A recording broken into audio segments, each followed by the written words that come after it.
ล้วนมีความสุขลืมสิ้นความทุกข์สิ้นสม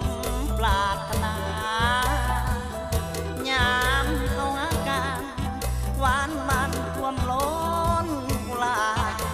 ทุกสิ่งก็ขันอาสาสอบมาย้อมพวงดวงใจยามเฮาสั่งกันทุกสิ่งนั้นล้วนมีพิษภัยรสชาติความหาคมคืนละทมหัวใจยามเฮาสั่งกันปั่นแต่งเรื่องน้อยเรื่องใหญ่น้ำคำที่เคยให้ว่ากับกายมาเป็นน้ำตาหักกัน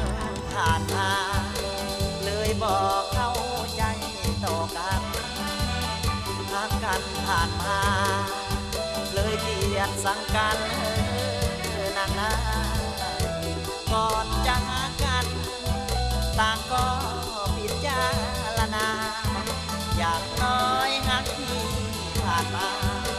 ก็มีพันธะต่อกันอยากกันดีๆลงเอ่ยไอ้น้องสองคนด้วยเหตุผลต่างคนอภัยให้กันอยากกันดีๆอย่ามีความเมาประจานอดต้องโซ่สายสัมพันธ์แยกทางกันด้วยความดี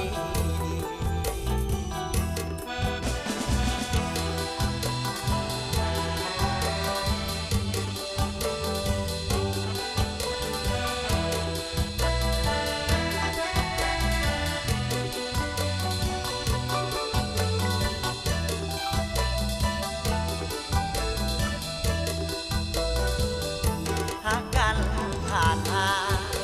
เลยบอกเข้าใจต่อกันหักกันผ่านมา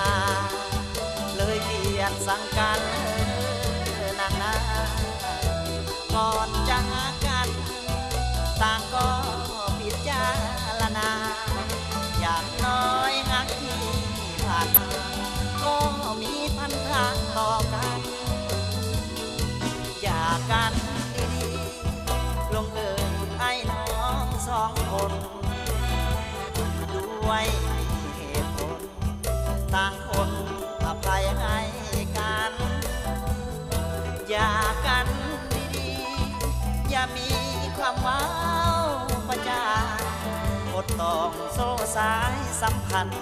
แยกทางกันด้วยความดี